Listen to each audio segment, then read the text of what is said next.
the Pop Culture Cult. I'm Sean. I'm Janice. Welcome to our reaction, discussion, review of episode 2 of The House of Dragon. This one is called Rogue Prince. Yeah. Because I looked it up. We talked about this last week. We're going to talk about it one more time. We just watched the episode. We've only watched it once. We have not read the books other than the first of the Game of Thrones series. We have not read Fire and Blood. So we are only coming from the point of view of the show. And so we're going to do our best to keep up on all the names.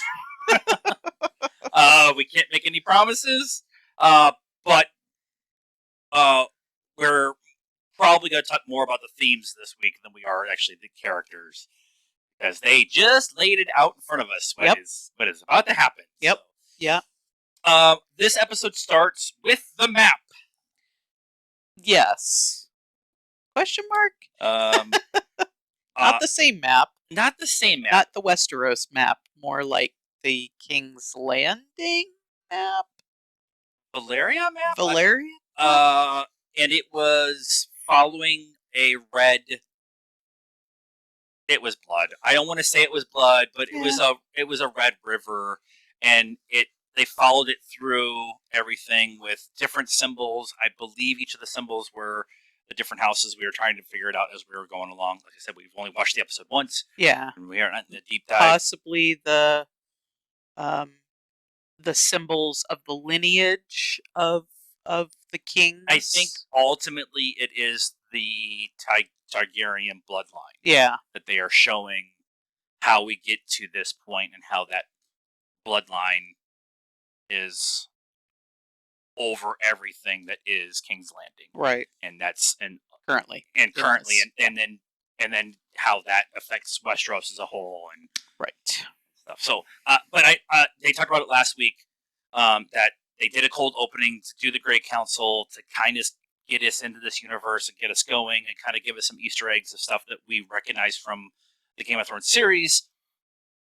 And then they said that you're gonna get the map. It's gonna happen. Right. So I'm interested in how the map's gonna change as with we go along. The Song of Fire and Ice. Yes. Yeah. As the intro.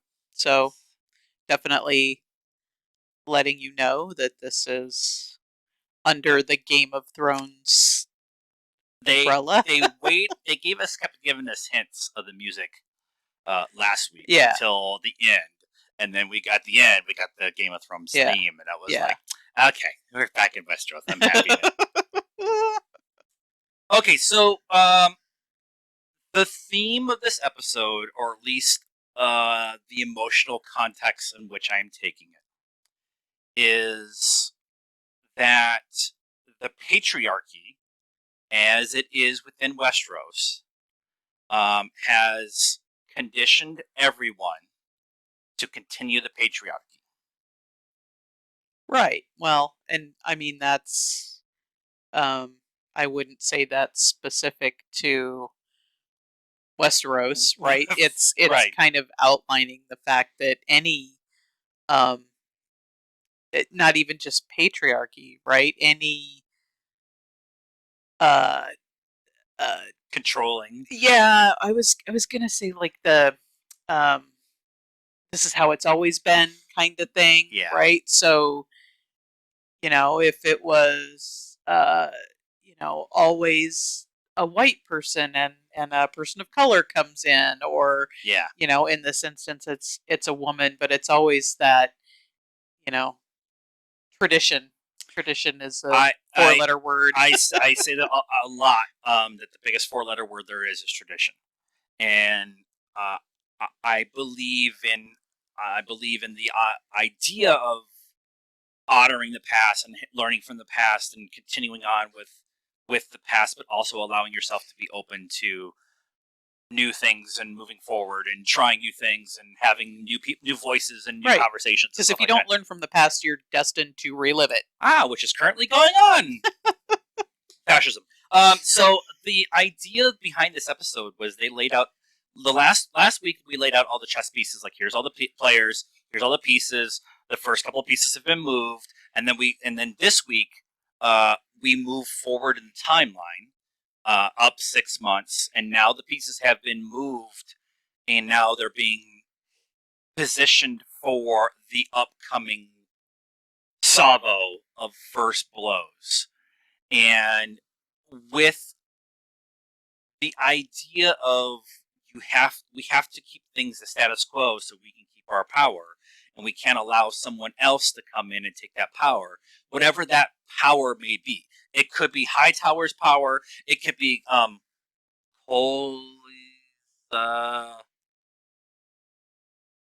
Corliss's power, Daemon's perceived power, Viserys's appointed power. Everyone is in trying to do something to keep their position and to keep their power. At a minimum, yes. Yeah, if not advance their power. Yeah. Right. But with what Rhaenyra, who she is as a person, is throwing a wrench in the entire system. Right. I mean, she doesn't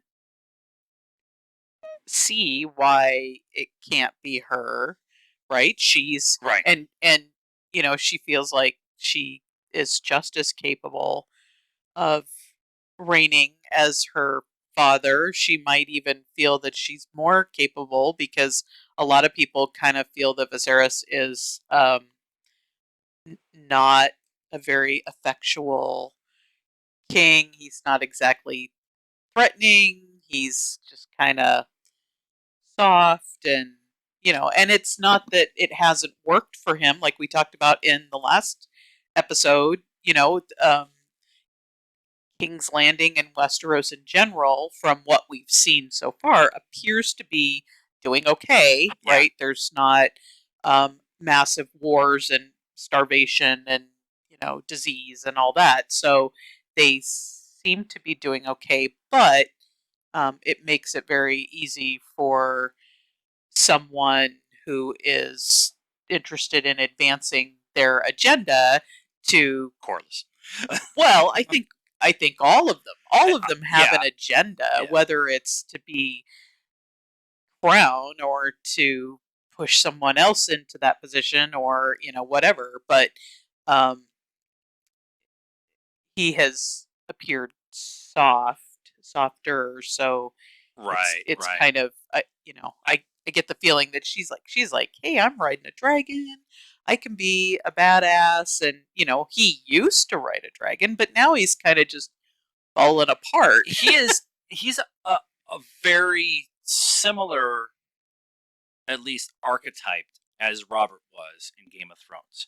Robert was this fierce warrior who did so much and conquered Westeros and did all this stuff, got on the throne and got fat, lazy, and hoarded his way through to death. Yeah. And Viserys isn't doing that. Right. Viserys is trying to be a good king, but he used to be the big dragon rider, and he led from the front, and he was a good person, and now he's older, a widower, he's trying to be a good king instead of being a good king. Yeah. And there's a difference between those two. Yeah. And I think that's really kind of something that I don't know if a lot of people have actually talked about, is that when you're trying to be something, you lose track of what it means to be that thing. And he's taking everything that his small council is feeding him, and just being like Grey Wormed, to make a Lord of the Rings reference. Like, he's just being manipulated with every little thing. Yeah, and he's almost got analysis paralysis, right? Yeah. He's just like, because he does have a conscience, and as we're going to get into with is it Corliss's daughter, that they're trying to get him to marry, and it makes complete sense all the way around. Yeah. Except she's 12. She's 12, yeah. And like one of the people on his small council was like, that he went to for advice. He's like, well, she's going to get older, but he really loved his wife, and so he can't kind of get past the fact that she's a child, and he needs to have more than just a making babies relationship. He needs to have an emotional connection with this person, and he just, she's 12. Right. So, And we're Elise is been there for him, kind of helping him through the process. They have secret meetings and secret hangout time, and Otto kind of put her in that position, but he is finding that he has an emotional connection to her. And I think she does with him too. Right. I mean, I think that she is being genuine with her conversations and emotions and stuff with him. Yeah. But it wasn't her idea to go to him to begin with. That was definitely, her dad sent her. Definitely her dad sent her, but I think she does ultimately feel something for him. Not necessarily that she's just a baby making factory for the king. She actually does feel something for him. And so when he picks her at the end of the episode instead of Corliss's daughter, it infuriates Corliss for reasons that we'll get into in a minute. Right. But he's making a decision based on his heart. Right. And not with his head, which, again, I think is also a good why I like him. I like Viserys so much as a person because he wants to be good. He wants to do the right things. He wants to be there for his people. He wants to make the right decisions for them. But ultimately, he steps in his own self, steps over his own feet. Yeah. Because he goes with his heart instead of his head. Yeah. And if he went with his head, this show would be over. That's true. Because if he went with his head and didn't listen to a small council, he would have talked to Daemon about pulling back. He would have married Corliss's daughter, and then the conversation's over. Okay, see you next time at 120 years before Daenerys is born. And so that's why I think he's a sympathetic character, and I like what Patty is doing with his character.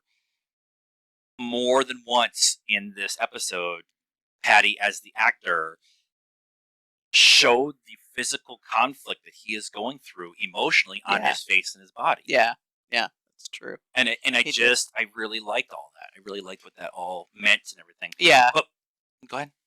Go ahead. Okay. Because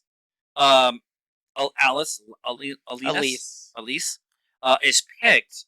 Alicent? Oh, is that? It's Alicent. Alicent. Weird. Game of Thrones spelling.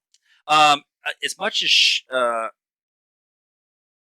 Viserys picking her is an emotional, right, understanding, totally their decision. It instantly drives a wedge between her and Rhaenyra because they're best friends and they've been to each other's side. She has no idea that Rhaenyra is accepting her father marrying again. Right. You know, she just didn't know it was going to be to her best friend. Right. She understands the political decision that's being made because she's been in the last 6 months still being the cupbearer and the small council meeting. Yeah. And when she finally stepped up and said something, Otto and the rest of the small council kind of said, "You woman, you don't know what they're talking about." Yeah. And she was completely correct with what her analysis was in that meeting. Yeah. And then, so she has this, the men are showing her off, and so she has the only real time that she has with to be true about herself is with Alicent. And then Alicent kind of backdoors her way into being her stepmom, who's going to give her father a male heir. And in the conversation that they had with Corliss's wife, the queen who wasn't, and I can't remember her name right now. Lyanna? No. Alina? It's Alina? I can't remember. Eve Best. Princess. Right. Rhaenys. Right. So, her and Rhaenyra's conversation, she was telling her, like, the men are gonna, no matter what happens with your father, they're gonna pick a male heir. Right. Even though you've been appointed and all the houses have said to Rhaenyra that, like, you're gonna be the heir. Right. As soon as Dad's gone, guess what? They're going to pick the next available heir. And now with Annalise being Alicent, I'm told you names are going to be rough for me.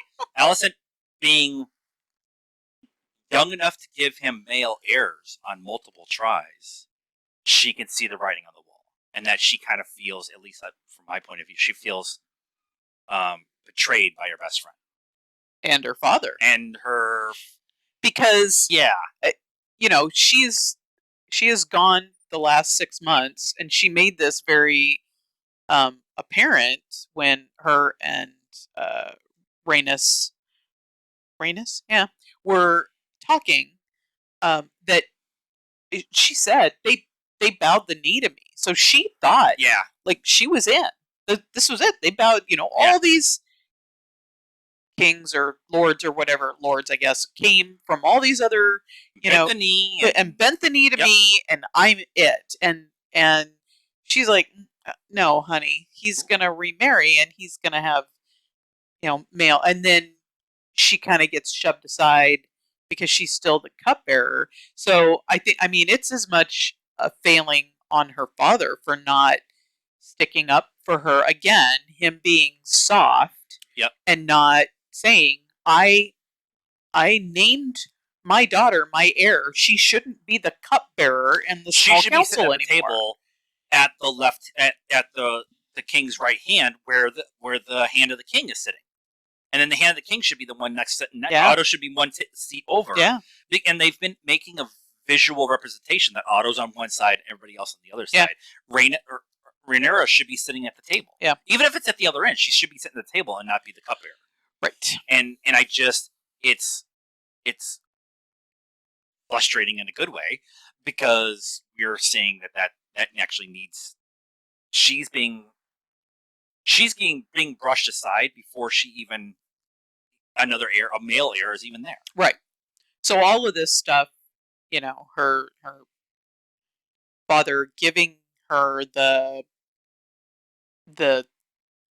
title, the throne, whatever, but not really, and then not sticking up for her, and then taking her best friend as, his next wife, and her best friend not saying anything to her, and then Daemon, who she sort of at least had somewhat of a connection to, is kind of going against her father. These are all seeds that are going to it's a really good point. Fester into something, and we haven't read the book, so we don't know what that. I mean, we can, we have ideas. We have ideas. Those things they're showing you how she's going to get to where it is she's going to be. In there's 2 different scenes in this episode where she showed that she is actually smarter than a lot of people actually give her, and then she's more of a badass when she showed up at Dragonstone when Otto went to go get the egg back. Yeah. From Daemon. And Daemon was picking a fight, hoping to draw out the king, or at least draw out a fight from Otto. Yeah. And then Rhaena shows up on the dragon and kind of shows A, I'm a badass. B, I'm going to end this before there's actually even any kind of bloodshed. Yep. And C, one of the few people that actually Daemon's going to listen to is Rhaena. Yeah. Rhaenyra. And so having her show up in 2 different scenes show that she's capable and she's smart enough to understand that she's capable is another seed that she's going to find out that everybody's kind of left her. I actually have, or I have been named, I have a right to this position, and I can do it. Yeah. And I think that's going to Or I can take it. Right. Let's talk about the taking, since Daemon came and took the egg that was supposed to go in the crib for Balon. And poking at the king through Rhaenyra. And that Rhaenyra took it to kind of like, that's some messed up poo, and kind of called him on it too. But he was also trying to pick a fight with Viserys, and whatever that meant, whatever that fight was going to be, he was trying to do something. Yeah, I don't think that Rhaenyra is what he expected, though. No. But she took that very personally. I feel like she takes the dragons very personally. Yes. Like they're, her charges, or she's much more like a pet feeling than how Dany felt about him with their her, being her children. Yeah. No, not her children, but they're like a dragon master or whatever, like a trainer, and so you got the impression that she was pissed off that he took the egg. That was like, there's this whole ceremony or whatever, there's this pomp and circumstance thing that's supposed to happen with the egg go into the air, and then he had the gall to come take it for himself, and so she was kind of pissed off about that. And I like that the whole conversation was pretty much in High Valyrian. Yeah, like just kind of like this is a conversation for her conversations with the two of them. Conversations have well, not always, but mostly been in. But that's it, because that conversation was for the two of them, not for everybody else who's standing on the bridge. Yeah.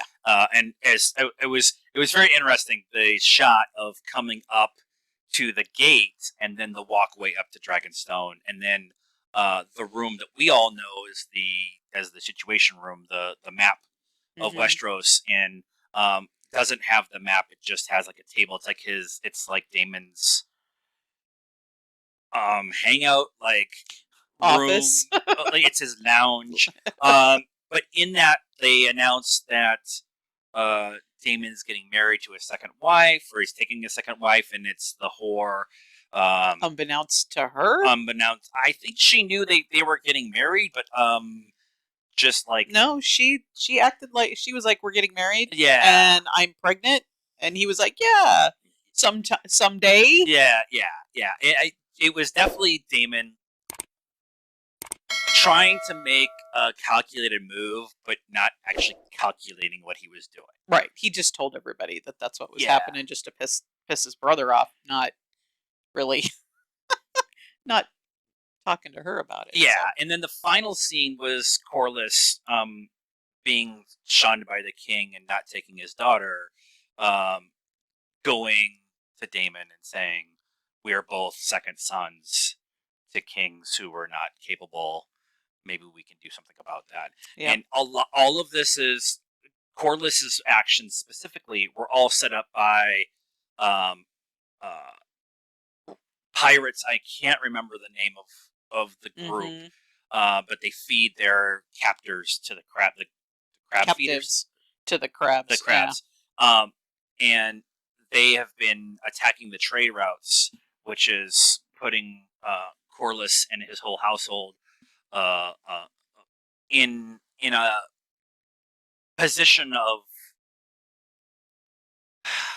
Well, they're losing profit, but they're also losing ships and men. Yeah, and stuff. Because they're pirates. They're attacking their trade lines, their routes. So, and they're taking their ships, and they're taking all that. And it's a little frustrating. We'll see where it goes, but it's a little frustrating right now that Viserys doesn't see all the situations that he is causing by making these weird decisions, right? Or not making a decision. Yeah. Being soft or wishy-washy or whatever. And it's just like, what did you think was going to happen? I mean, the guy that you went to and said, tell it to me straight, told you you should marry his daughter. And I get that it's icky, but it's also icky that you're marrying your daughter's best friend. I mean, I'm not really sure which one is also like worse. 15 or 16 anyway. So right. Well, I mean, in that time, medieval times or whatever, that's not, once you can have a baby, you're fine to be getting married and making babies. But yeah, I mean, he seemed really like weirded out by the fact that she was 12, and it's like, okay, cool, that's good for you. But it's also weird that you're now going to marry your daughter's best friend. That's icky too. And you made this big mess over here that now you're going to have to deal with. Right, and you refuse to act on Corlys's people being attacked. Yeah, and the shipping lines being attacked, and the fleet his fleet being attacked by saying I don't want to do open war, and then you turn around and do things that are just going to lead to open war. Yeah, and it's just this. As much as we want to talk about the patriarchy and how it's the wheel, we're to use the previous. The wheel keeps rolling in a certain direction. We're going to roll it. Keep rolling this wheel until somebody breaks it. With that, you're on that kind of course. You have opportunities for Viserys to actually do the right things, and that's part of the reason why we love Game of Thrones and now House of Dragons so much. Is that we can see that people are the right decisions are laid out in front of them. You're not doing open war. You're policing and actually doing things. And when you allowed the Gold Cloaks to police things, you allowed them to do it the wrong way. And what you learned from that was we can now not be forceful with our decisions and try to do something not quite open war, but be forceful with stuff, which is just a total mistake. And now you've alienated a member of your small council. Yeah. It's like he went the complete opposite direction, trying to prove he's not Daemon or whatever. I don't know. Right. It's just, I mean, I guess that they're going to kind of chalk it up to him being, kind of grief-stricken, I guess. But, normally, like in the Game of Thrones, you usually would see people making those kinds of mistakes because of, like Jaime pushing Bran out the window because he was in love, and not really, but arrogant. And yeah, and you're like, why are you being so dumb? Right. Stop. A couple other things I want to talk about real quick. I don't like Otto. I don't like the way he looks. I don't like the way he looks at the king or how he responds to the king. I don't like him at all. You have a punchable face. You have a very punchable face. Lionel, who was the one that was actually giving Viserys like an honest answer. I like him because as much as he's agreeing with the small council, he's also was playing it out, like saying that I just makes the most sense. Yeah. The Grand Maester can die in a grease fire. Yeah. Maesters. But I want to talk about, we talked about it last week, but I also want to talk about it this week because we're Whovians. Matt Smith is in 2 episodes and is killing it. Like, it took me till about halfway through this episode. When he's on the screen, even though he's not a big physical presence, he is a presence in the scene. The arrogance, the aura that he is exuding out into this character is so well done that you feel it even when he's not on screen. Yeah. You bring up his name in the show and you already are like whirling in your seat a little bit, like, ooh, he's gonna do something weird. Yeah. And even though he lost in the tournament, he's still a physical presence because we know he's a good swordsman and he's a good fighter and all that stuff. Yeah. But all of that being said, they also humanized him last week when they showed the sex scene and he wasn't able to quote unquote finish, and his regular horrors, like I could bring somebody in with light hair or whatever. Yeah. And everybody took that as he wants to be with Rhaenyra. I don't think that's what it was, but him having an issue, having that bravado that in front of everyone, but in his inner intimate moments with those he's close with, he's not that. Even when he got home, even after everything happens at Dragonstone, he goes into his room and he talks with his new girl and stuff like that, and they make a point of, she kind of calls him on his poo, and he kind of like squats down, sits down, and he like takes all of his weapons off and puts them on the table, and then he sits down in the chair and he looks all small all of a sudden. Like, it's just, I really, really, really like what he's doing with this role, and I want to see more. Okay. Well, you will next week. We have 11 total episodes, so here we go. Anything else in this episode we need to talk about? I think we got all the major points. I think we got the major points. So let us know what you thought of this episode and our reaction to it in the comments down below. Please be nice. That's a requirement around here. Like this video, subscribe to the channel, hit the bell for notifications, and follow us on all the social media stuff, Facebook, Instagram, Twitter, and TikTok. Links in the description down below. And until next time, cult members, good afternoon, good evening, and good night.